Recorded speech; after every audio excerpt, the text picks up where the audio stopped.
welcome to Omnivore's webinar of Digitization Indian Agriculture.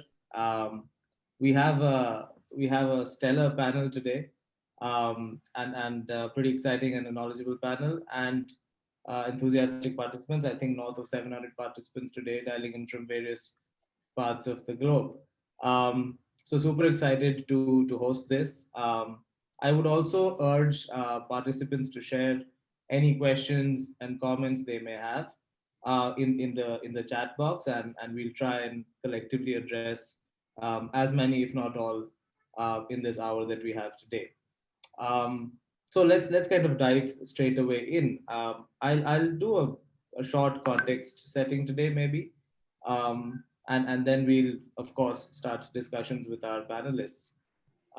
So broadly speaking, Indian agriculture, or more specifically, agri-tech, has firmly, established itself in the last few years in India as a very innovative sector, as a globally innovative sector focused on smallholder farmer economies, right? This is especially true for digital solutions, right, which have largely leveraged the last, few macro trends in India, such as, the rollout of 4G, rural internet penetration, crashing hardware costs, mobile penetration moving up, and a massive number of skilled entrepreneurs who are building solutions for Indian farmers and the farming sector. Um, in that context, I think where we see that a lot of change or a lot of innovation is happening is also being brought on by the startups themselves, right?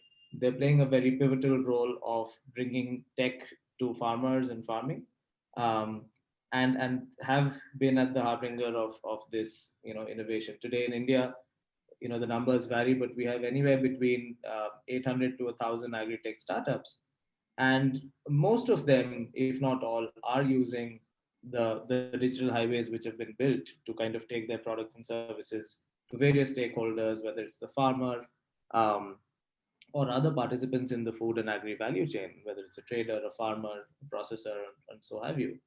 Um, what we have seen as Omnivore over the last few years is that there have been a smattering of different business models, whether it's a full stack farm platform or B2B supply chain digitization stories, or like the holy trinity of digital land records, financing, and insurance playing out in the space.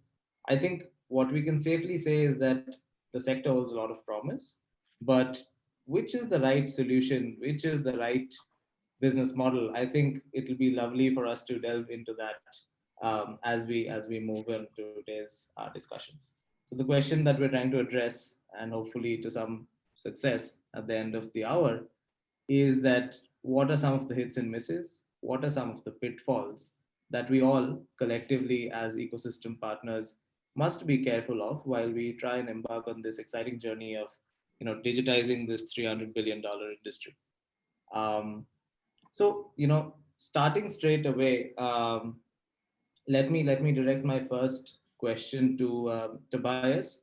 Tobias is the global head of digital farming at BASF, and he was in his prior roles the head of digital farming at Bayer, and he's seen firsthand the push for digital technologies for by otherwise large traditional agribusiness conglomerates across the globe.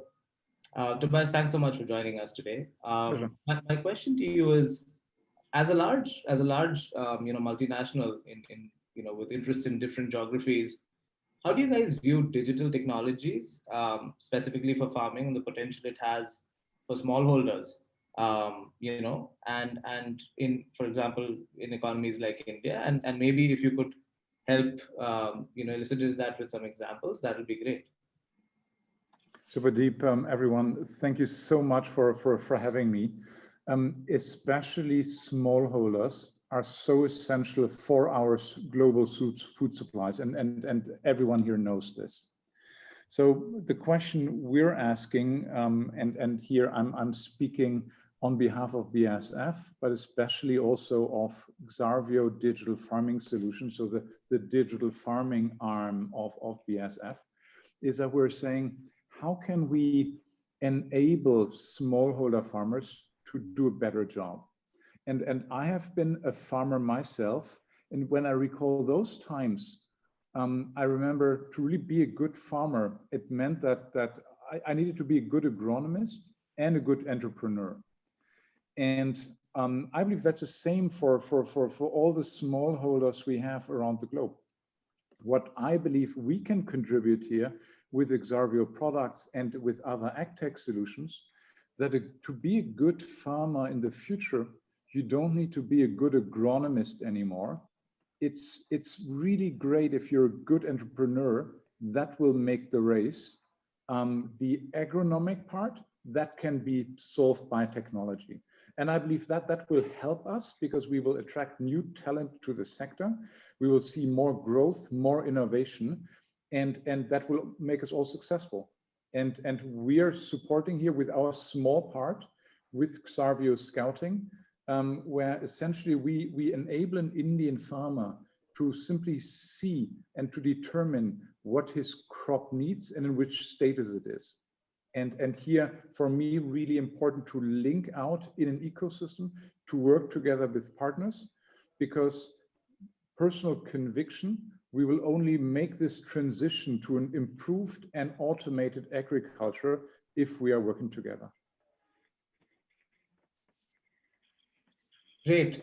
Thanks so much, Tobias. And just a quick follow up maybe on that is that in terms of looking at issues such as labor shortages in a lot of the economies that you're working in, has there adoption of digital technologies? Have you seen an example of large scale adoption of technologies which are helping mitigate labor stresses? You're touching upon a very important topic, and we have across the board, agtech from a technological perspective has strongly advanced over the last decade, but I believe we are all disappointed with the levels of adoption. And from my point of view, a reason is that we all see that agricultural technology is complementing agronomists, and at the same time, especially these people have been reluctant really to accept it. I personally believe that we will see a strong increase in adoption the more we bring agricultural technology directly to the machine. So I believe, companies like Xarvio will develop into an agronomic operating system for farm machines, one, and two, switching to outcome-driven businesses. So really guaranteeing an outcome for the farmer instead of adding another line to his profit and loss. Got it. No, makes sense. And wonderful. I'll come back to you with some more thoughts, Tobias, before I know you have a hard stop in 20 minutes, but we'll come back to you with another round of questions. From the farmer to kind of looking at some of the other participants in the food and agri chain, I think it's equally important to look at technology holistically, right? Let me switch over to you, Bhanu. So Bhanu is currently the lead of innovation at Udaan. He's the one who started their food and FMCG verticals and headed it till date. And he has worked with Flipkart in its early days and has been an FMCG professional before that. Bhanu, thanks again for joining us. My question is that, Udaan is a juggernaut, which is, literally changing how demand side participants, whether it's our Kirana stores or SMEs, are engaging with, supply side participants, whether they're millers, traders, or who have you, for their daily requirements. So how is digitization of this entire kind of agri supply chain helped you with customer success, right? And if there are some examples or learnings in your journey, that would be wonderful, I think, for all our listeners tuning in today. Yeah. Thank you, Subhadeep, and thank you everyone for having us here. I think I'll take up from what Tobias was mentioning earlier, right? Adoption is great if it is outcome oriented, and that is something which we latched on early. it would have been very simple for us to think of certain large, let's say, producers or farmers and bring those goods to the demand side.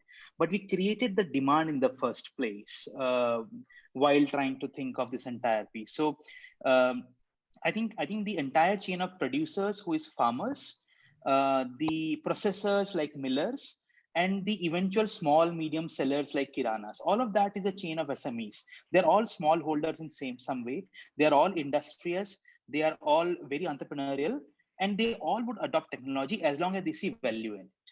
And that is where I think Udaan hit, I think, the nail right in terms of being able to tie that together. Our logistics arm, for example, Udaan Express, was able to provide that logistics to producers and processors both to reach the market. Our NBFC, which is Udaan Capital, was able to provide capital to both sellers and buyers, the small kiranas and the small producers and processors. Our collection centers could provide direct reach to farmers for fruit and vegetables. So tying this entire chain together of eventually connecting and flowing that information back, right? There are 10, 20, 30, 40,000 rice mills in the country, all of them in a very small 5 tons a week, 10 tons a week sort of capacity. Why don't they expand beyond where they are? Because one, getting consistency of seed and supply is a constraint, but also finding a market for that is a constraint.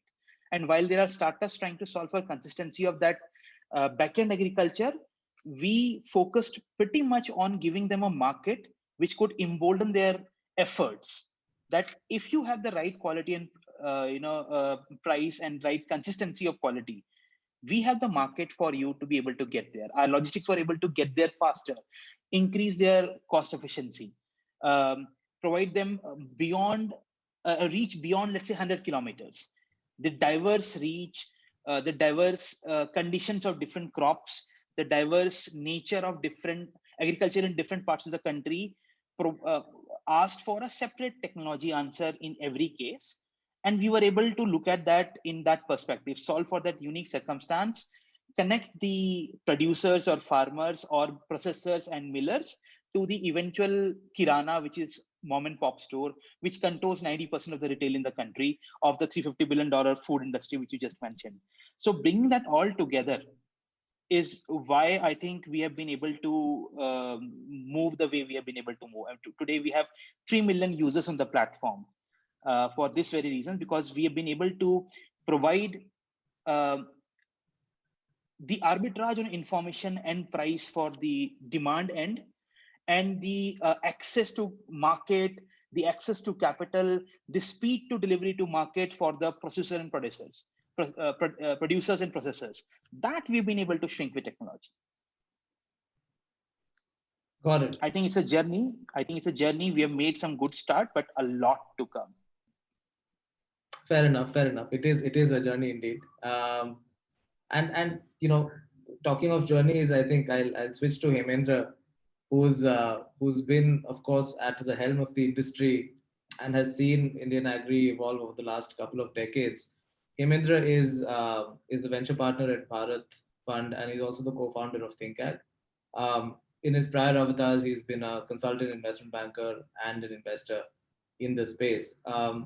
Hemendra, given, of course, whatever you've seen in the last 15 years or more since agri and agri-tech became slightly more central, and specifically maybe drawing from the last 5 or 6 years, you engage a lot with startups, right? And they're building out the next set of companies right now, as we call them, agri-tech 2.0 or 3.0.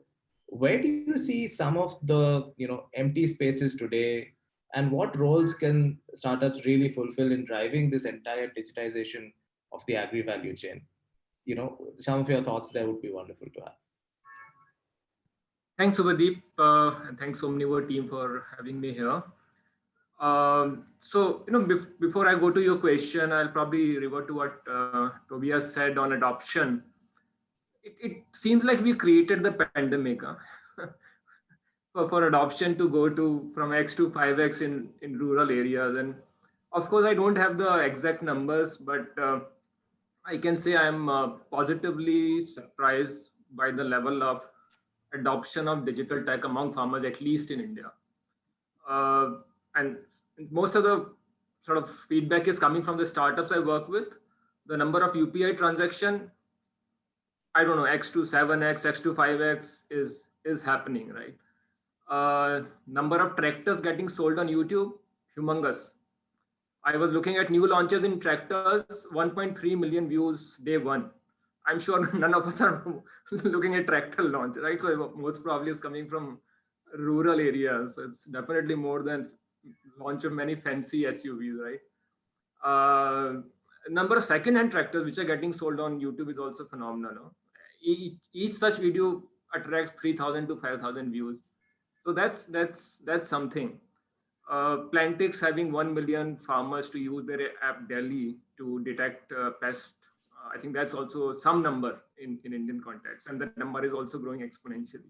So I think, to me, it's been of course, a very bad year from many perspectives, but as far as digital adoption is concerned, and that too among farmers, I think it's been a phenomenal year. And I see a lot of tailwinds coming in with 5G, with broadband access to 600,000 villages. RBI is spending about 350 crores to create physical infrastructure for improving adoption of digital payments. So there are multiple public ecosystems, public platforms coming up to take it up to the next level. So that was just a point I wanted to revert to what Tobias said. On your question, Subhadeep, white spaces, plenty. I think you are also part of the journey, and probably you'll know as much as I know. But for example, look at sectors like fisheries, 30,000 crores, totally unorganized, victim of pandemic. There were not enough ice boxes. Fishes couldn't come from coastal areas to the consumption centers. Huge need crying need for digitization, I would say. It's happening in some way in poultry, in maybe dairy, but I think fisheries, aqua is still huge potential. Ancillary supply chains, and because we invested in Resha Mandi, things like sericulture, things like beekeeping, I think these are totally untouched territories from a startup perspective or from any innovation perspective. So I think these spaces continue to be interesting. I am sure someone would crack it. So I think we should definitely look beyond cereals, and now probably it's time to look beyond horticulture also, because I think that's been the forte for a lot of startups. Look at livestock, goatries. I think goatries is another area I'm totally clueless, despite being such a big market, why no one is touching it. Cattle trading, I think you guys are invested in animal, you know it better. So I can go on, but I think there are multiple white spaces, and Shashank would corroborate that it's not a winner's take all market. So we are yet to see best of agri-tech to come. So probably I'll pause here. Great. Thanks so much, Hemendra. I think it's a great segue to start the conversation with Shashank. Shashank is the CEO and founder of DeHaat, which is an online marketplace for farmers, connecting farmers with all their agricultural product and service requirements. They have north of 400,000 farmers today on the platform, are growing rapidly. Shashank, as a founder, again, you've seen agri-tech 1.0 and 2.0, or as we call it, pre-geo and post-geo. What do you think has changed fundamentally and worked, favorably, and what has not worked favorably as this transition has happened for a business like DeHaat? Sure, Subhadeep. So thanks for having me, and congratulations to you and your team to pick the right subject at the right time, where we are as a sector in the journey. And while you have picked up such a strong subject, I'm not sure that how you will manage to end up the session within 60 minutes. That's again but yeah, coming to your question. So again, and I on this question, I could recall one of my previous conversation with Hemendra, right? When candidly we mentioned that it's a preschool phase, and then sort of pre-nursery phase to sort of let's say the school phase. So again, to answer your question, I think the first phase was around building the core hypothesis and the value proposition of the model, or the unit economics of the model. And by the time, again, the sector could see a right or evolving ecosystem around digital infrastructure, right? In terms of again, the data penetration, in terms of smartphone penetration, in terms of again improving adoption as well.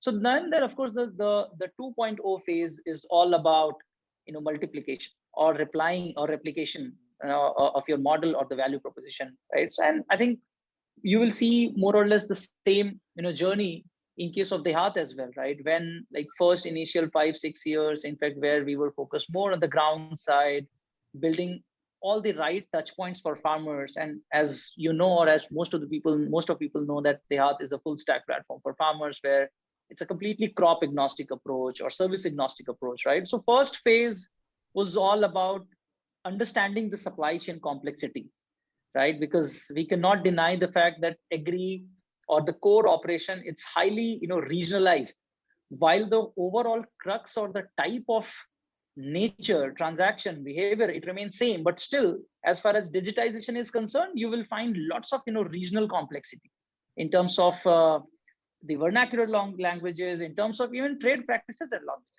languages, right? I mean, on the output side, very often you will hear terms like suta, dhada, right, dana. I mean, it's very, all these things are very difficult to digitize, right? And not just on the output side, even on the advisory side, I'm sure, like Tobias, I'm sure you might have dealt with that. The same disease or same pest attack is known by different language, different name. Forget about states. Even I'm talking about 2 different districts of the same state.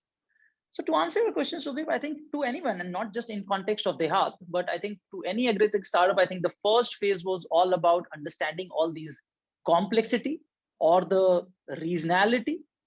And while understanding these complexity, building the core understanding of the supply chain, core understanding of the value proposition for stakeholders, which is in our case, farmers and all agri-businesses, because we wanted to bring them together, and hence the unit economics part. And then the next phase was the current phase, where the ecosystem is all set to be replicated. And so now we are adding all sort of these digitized interfaces to make it really larger. Got it. Thanks so much, Shashank. Tobias, a question for you. Taking up from where Shashank left, while we're at this cusp of course, digitizing, a large part of the agri economy. There are always people who will be early adopters. There'll be people who adopt the technology later. But very fundamentally, when we think of India, smallholder farmers are the majority of our farming population, and even within them, there are marginal and small farmers who have traditionally been bereft of kind of technology, or so digital technologies. When you think of, again, adoption, and I'm sorry I'm dragging you into the adoption question again, but when you think of adoption, vis-a-vis countries where there are larger farmers or aggregated land holdings, what do you think are some of the good strategies that you would maybe talk about, or what is the best way in which technology can really reach every small and marginal farmer as well, in your experience? Subhadeep, I'm convinced that digitalization is servicing smaller farms better than larger farms. They profit more simply because their knowledge and service gap was bigger than in comparison to larger farms. So digitalization is, my personal conviction, is leading to a more balanced, more healthy, smaller farm structures around the globe, not specific to India.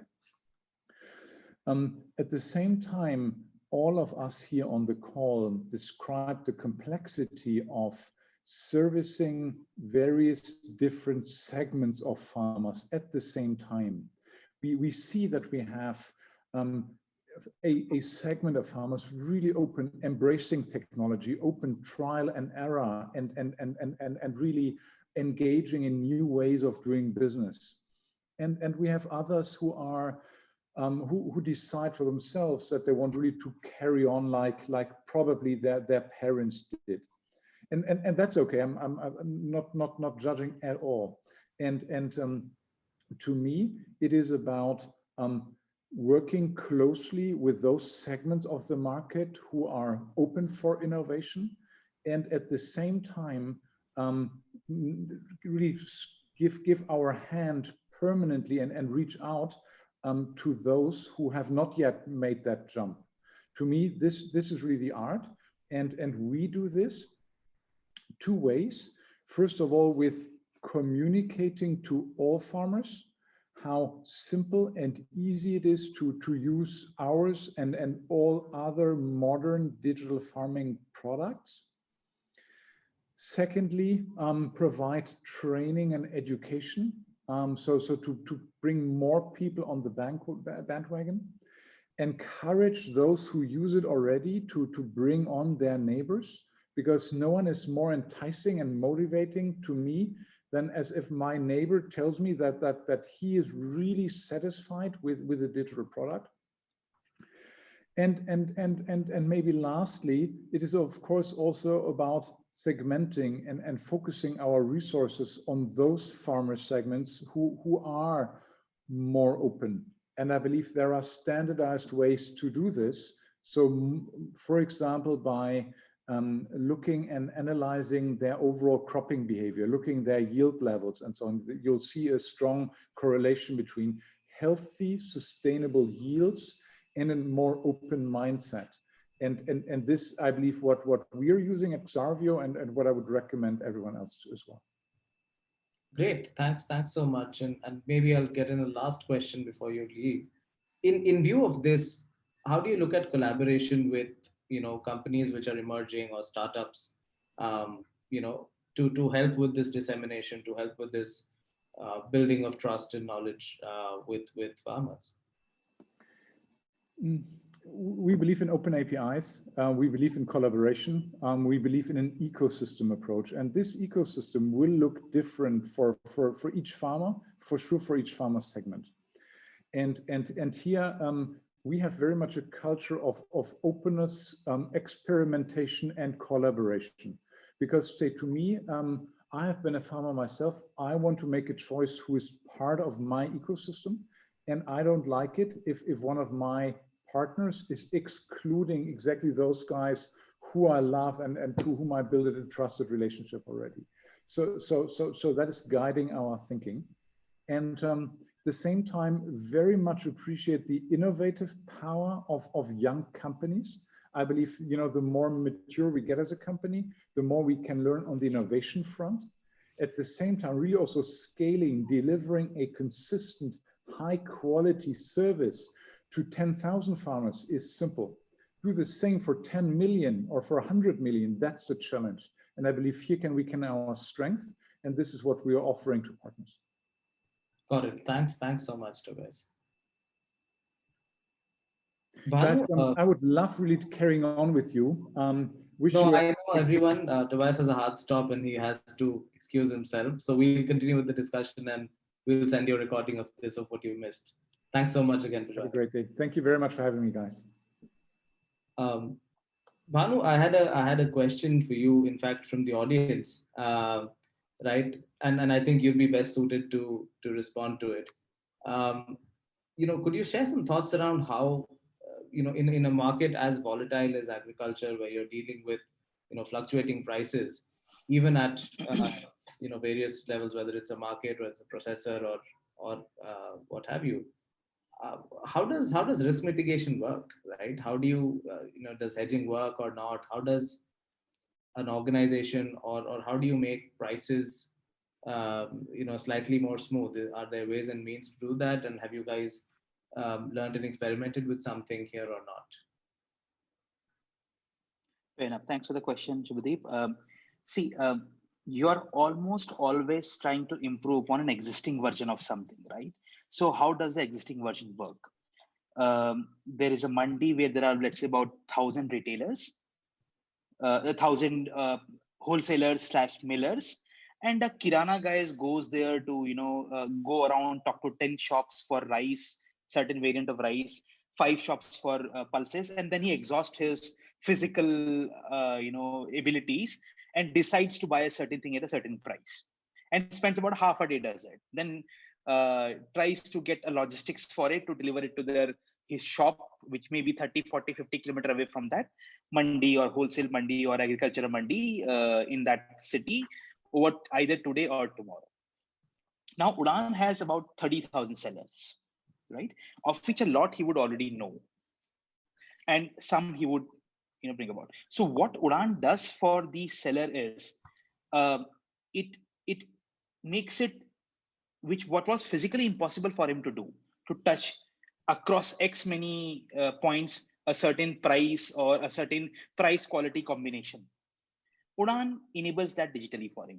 In his home, he can either look for a Subhadeep trader whom he knows, but he's not able to go today, or look at a certain variant or a quality of rice across, let's say, hundreds of sellers by just a search tab, by just a category dimension.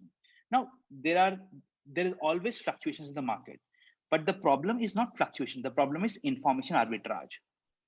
As soon as discovery, price discovery or product discovery takes care of that, it becomes a lot more informed decision for the buyer in this case, a Kirana SME in this case, of what he's trying to do. He could either buy it today, he could either buy a smaller lot today if the price is higher, he could buy a bigger lot today if the price is cheaper, or he could buy something else. He knows his customers. He has enough and more information of his base, and he's able to use that information digitally. Same thing applies to the millers as well, right? A processor as well.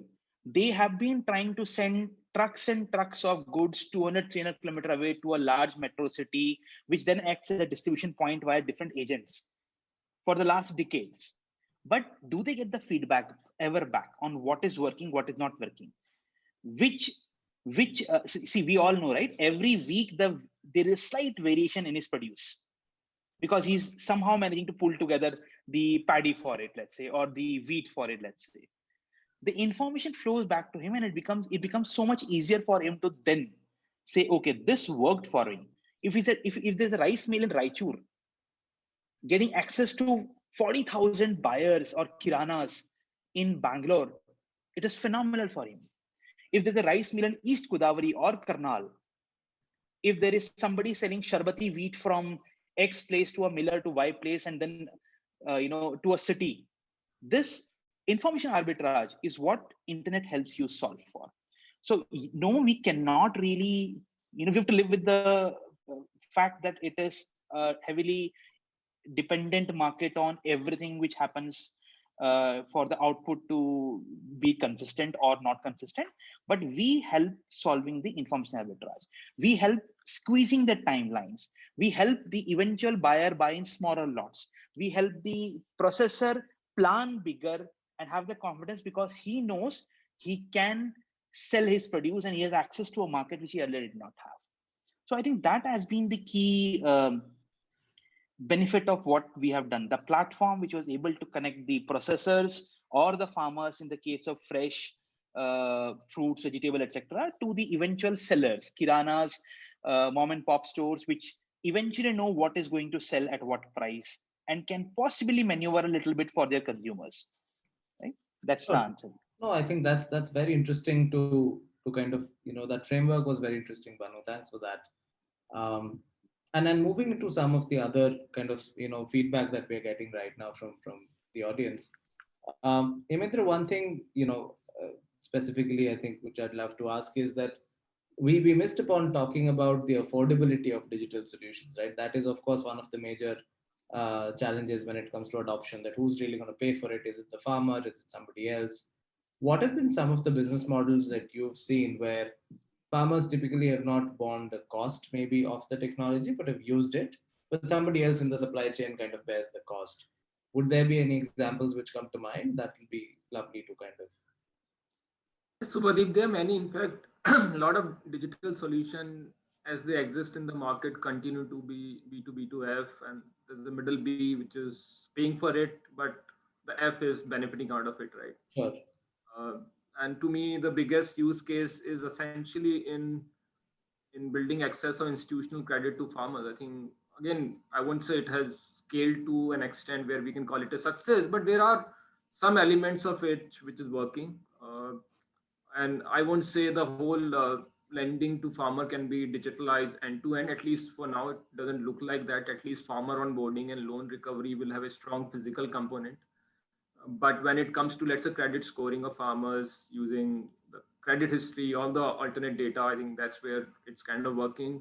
I think one thing which is really scaled is remote monitoring of farms, risk assessment, risk mitigation with the data that you're getting from the field. I think as a banker, that's a huge, huge savior. If you get the right information at the right time. And I think a lot of private sector banks and even public sector banks are looking at those solutions. So I think that's one use case, and I'm very hopeful if we start building a end-to-end solution, I think the scale will be much, much faster. The only challenge is one startup can't do end-to-end. So in my mind, it's going to be consortia, kind of an approach where together we can probably solve for it. Likewise, in post-harvest financing, I think that's one area which again has a huge potential, but totally underserved. And the kind of work which ARIA is doing, or Origo is doing, or Zergor is doing, or World is doing, in digitizing the post-harvest value chain. Again, ultimate beneficiary is farmer, but it's the bank who's paying, or the market linkage guys who are paying for it, right? So I think there are multiple such examples where farmer is the beneficiary, even in the agri-input e-commerce.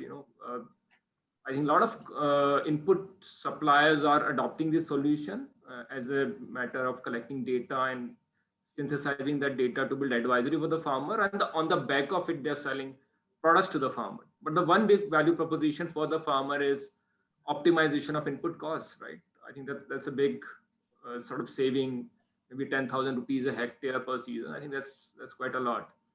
So I would say that even farmer ability to pay for this solution will increase. The only challenge is that demonstration. We are talking of a farmer who's earning 100,000 rupees a year, right? For him to demonstrate that if you pay a subscription of 5,000 rupees, you'll get additional 20,000 rupees is difficult to establish, right? So I'm sure as the model will scale, we'll also see a lot of models which start targeting farmers directly. And maybe to start with, there's no harm looking at large farmers, orchard owners, high value crops like spices, chili, dry fruits. I think those are the crops which are high value, and farmers themselves have the capacity to pay for the data. So I think it will be a trickle down effect when it comes to smallholder farmers. But I see, I won't be surprised by 2025 or maybe 2027 at least 80-90% of farmers in India will have access to the solution. Whether they can afford it, yes, that's still to be seen. Right. No, that's actually really well put.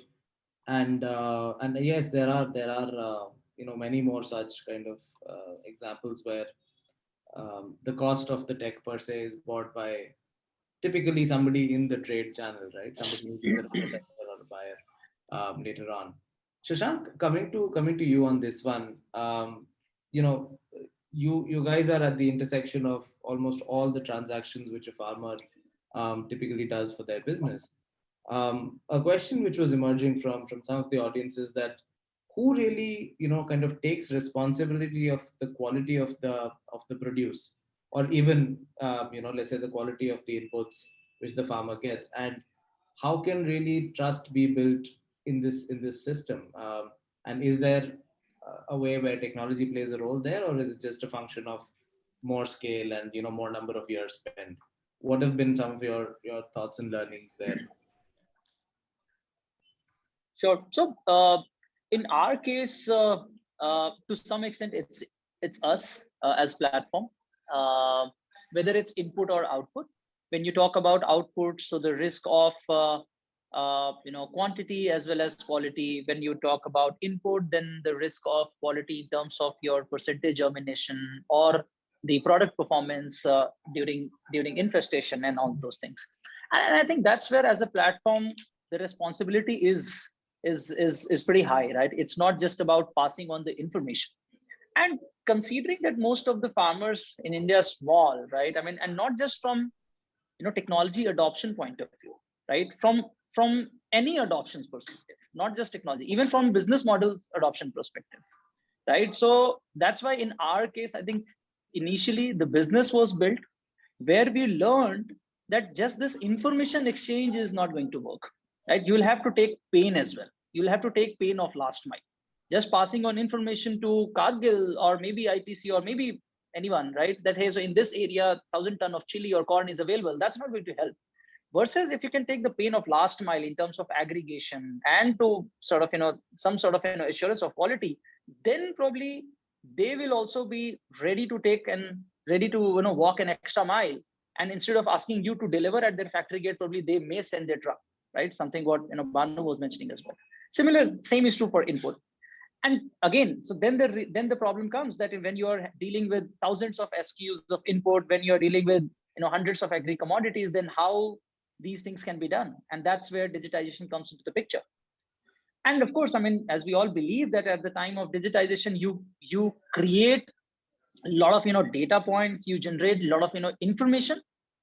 So again, I mean, just to the audience, it's not very difficult to achieve, right? Something what we have learned, that more and more information, I think once it's shared with stakeholder, I think that is something which builds trust, right? So for example, if it comes about output, we start sharing information to all our prospective buyers even before the harvesting begins.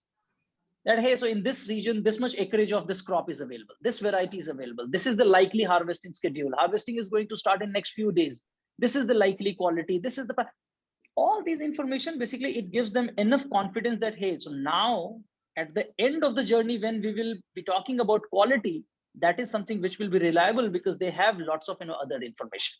And I think, and that's the main reason why the quality information we share or kind of we aggregate, I think that's pretty much close to what we claim just on during the information sharing exercise.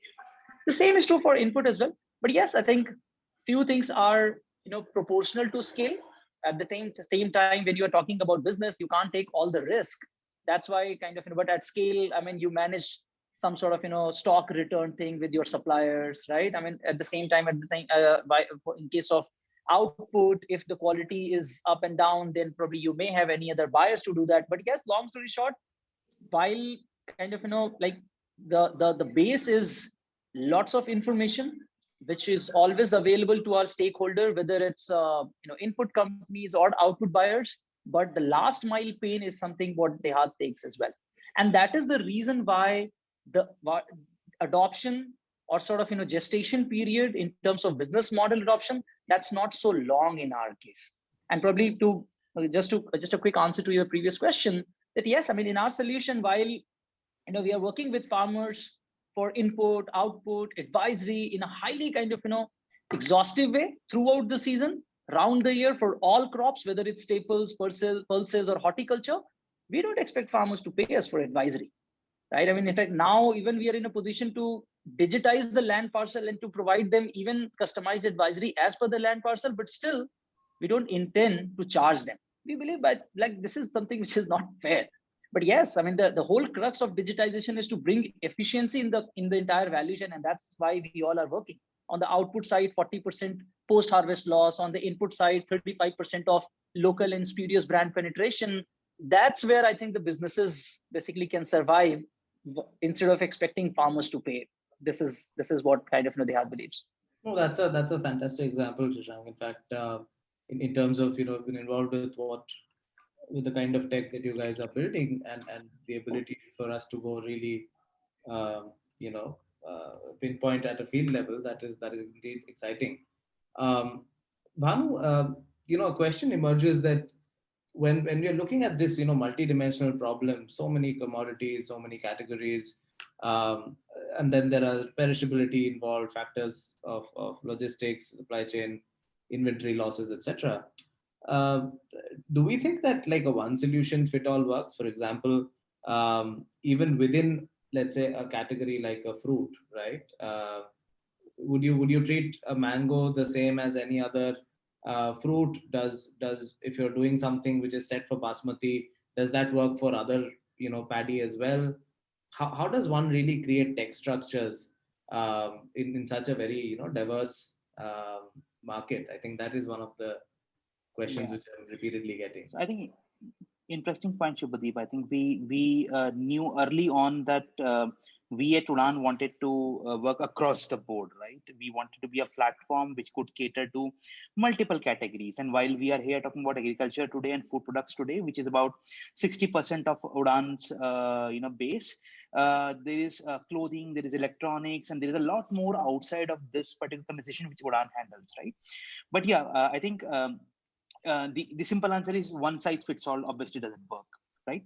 There are some core sequence of 4 or 5 things which would work for every category, but the sequence might change. It could be local to local distribution. It could be a distribution over 200 kilometers. It could be a decision which could be national in range. It could be a seasonal product which requires a cold storage, or it could be a product, a produce which peaks up at a different region of the country at different point of time. You could have it coming from north in a certain season and the center and the east in a separate season, right? So there's a very complicated and a very elaborate structure which exists today. It is not absent; it exists already. The answer is and where I think the entire effort is, and that's why we call it solving for Bharat. The entire effort is to solve for those unique pieces. So technology is an enabler. It is not building something from scratch. It is neither a one size fit all nor a winner takes all market in our head. And different categories work differently. Um, you have some solutions which are broad stroked and can work across everything. It could be the primary solution for some, let's say, connect, or it could be the secondary or tertiary answer. But they usually fit in. The sequence might change. Then once you've reached to a certain scale, once you have certain depth in a certain category or a channel or a construct, the next line of sight is visible already for you. That okay, once you are here, this emerges next to you, and if you have spent enough summers and enough winters in it, it becomes more and more consistent for you. So the answer is that no one size fit all, neither is a winner takes all market. There is a very complicated construct. Agriculture is a very elaborate ecosystem already, and technology being an enabler comes in different forms. That's a good way of putting it. Leads me to my next question. Um, so, Hemendra, maybe you could take a stab at this. Is that we see like a bunch of very cool sounding names and technologies being talked about, but what are some of the key, I think, technologies that you see are most pivotal in the next maybe 5 years? For example, we've had this discussion of an agri stack, similar to like the Jandan Aadhaar Trinity which was built. So, what are some of the technologies that you see which will come up, both in terms of either infrastructure or in terms of just pure play technologies being built, which will aid and kind of fit themselves nicely with this entire digital agriculture movement? Right, Subhadeep. So, answer from someone who is a non-techie, so a more layman answer. Uh, of course, in terms of the underlying architecture, I would say combination of data analytics, machine learning, blockchains, traceability, and all those terms which I really don't understand. Of course, that will be the underlying architecture for a lot of applications. I think if you ask me what will work, and or a combination of these tech could probably solve for it, and what seems to be working to me in rural areas, what I call it content marketing. I think a lot of products which are going to be sold in rural areas need to have curated, targeted content demonstrated through video, audio, vernacular. I think that will work. Of course, we have seen in agri input e-commerce, call center becoming a major driver for getting farmers on board and driving sales. But to me, that also has its own limitation. You can't standardize how a call center guy is going to respond to, questions coming from farmers. So I think building content would be very critical. It could be startups doing on their own. It could be universities. It could be people coming together and building content. I think that to me sounds a very interesting value proposition. What kind of tech would go into it is still need to be discussed. But That's one. On the agri stack, again, I would say it's the digital highway, right? It's the digital highway which can accelerate digital adoption significantly. You know, the end game in agriculture is essentially, if you want to reach, let's say, 95% of the farmers or 99% of the farmers, is reduce the transaction cost. For someone lending to farmer like 30,000 rupee loan, and if the transaction cost is like 7,000 rupees, it's not working, right? Like likewise, you know, if you're an agri input company and you want to sell inputs worth 10,000 rupees, but the cost of doing that is for 1,500 rupees, it doesn't work. And that's where I think agri stack becomes very, very critical. So at least the base layers, the farmer identity, the farm ID, I think if you can create that, club it, so that at the click of the button, you know who the farmer is, where is he located, what is his long leg, as in the location, and the farm area, and preferably the crop that he or she is growing. I think that information is can really change the way a lot of business models are going to evolve, right? Because right now, if you look at most of the startups, their 80% of the effort is to get this information, right? And just imagine this moving from a private domain to a public domain. I think it can change the game. It can change the rules of the game. And the effort which startups are putting, they can start putting in those fancy analytics layers or, or the fancy tech that you're talking about, which is the right use of their time and resources. I think that's what they are very good at doing it. You know, they're not data collectors. You know, they are not guys who are going to filter data, right? So I think that's the one big game changer which I see. It may take 3 years, 5 years, but the kind of benefit it can bring to the rural economy, I think it's worth the effort. That's what I think. Got it. Shashank, we're hearing a lot of policy as well as focus from the public sector around strengthening FPOs and enabling them with more technology or digitizing them with more tech. And maybe after you Shashank, I'll get Bhanu also to come in on this. But what are thoughts there on FPO digitization? Is it anything new? Do you see this as a old wine, new bottle, or how will it really happen? How will it really pan out in your opinion? Well, while I think there is no denial, there is no debate that it's very much needed. But I think in the way how I see that overall FPO bit, still it's at quite at nascent stage. But again, I mean, that's a silver line. That's a good part that that everyone has started talking about FPOs, right? Whether it's policymakers or the CSR fraternity, or even kind of startups or large agribusinesses, corporate.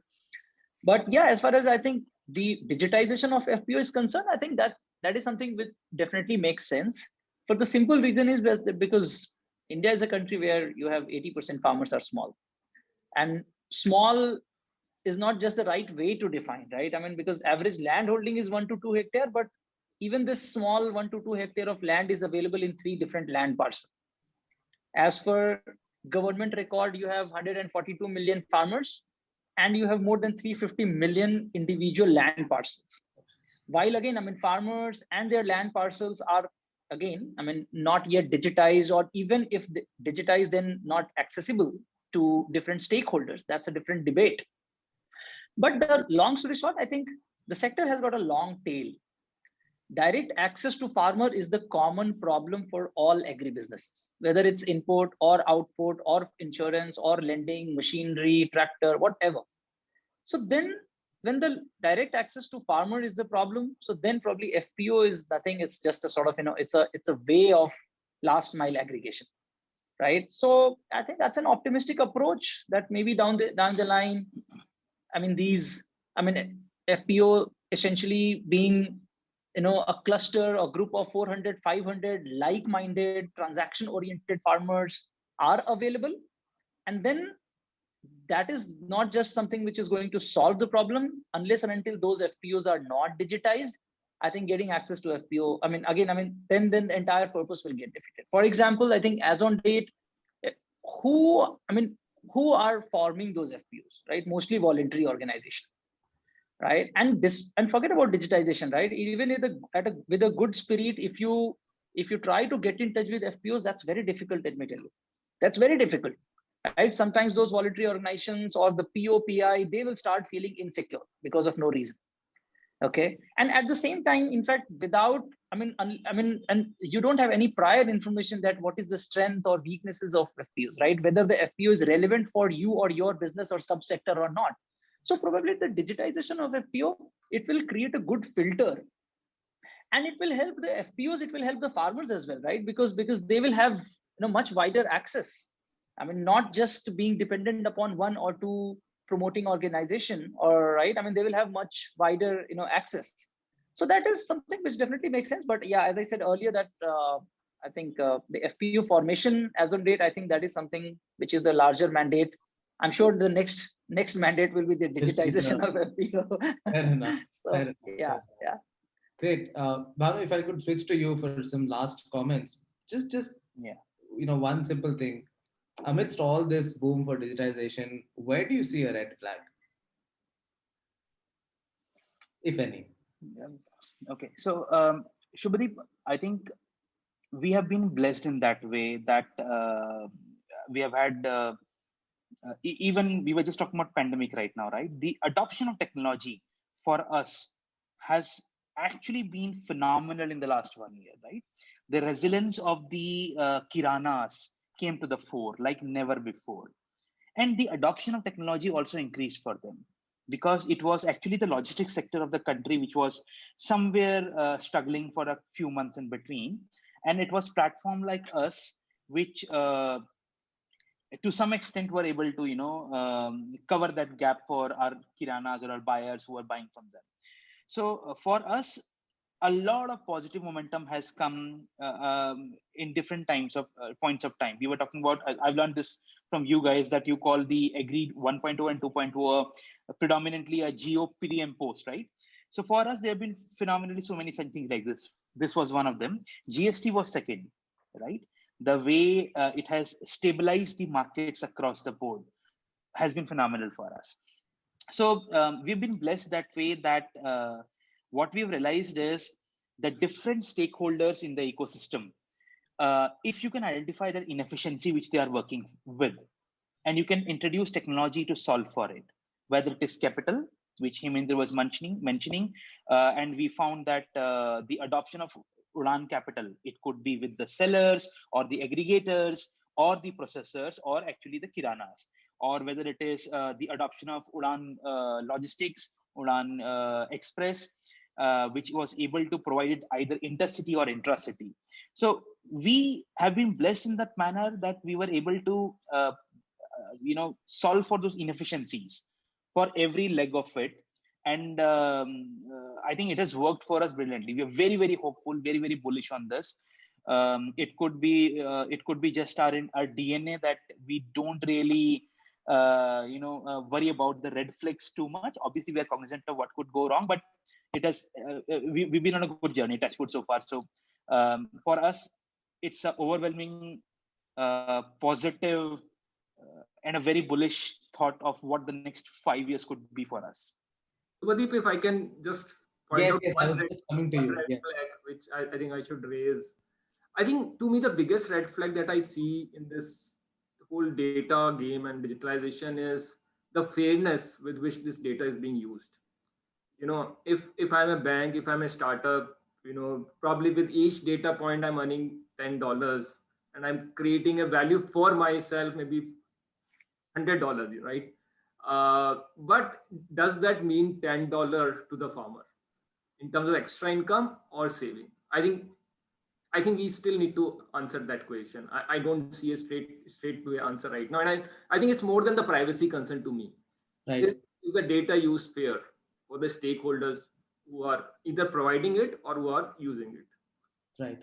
Oh, great point, I think. And Shashank, maybe any last comments on this from you before we wrap in terms of red flags? So we heard privacy, we heard fairness, right? And what else can go wrong in this journey for digitization as a company, or if you were to kind of talk about entrepreneurs who are listening in? Sure. And again, I will bring the farmer's perspective that at ground level, often the individual farmer gets confused.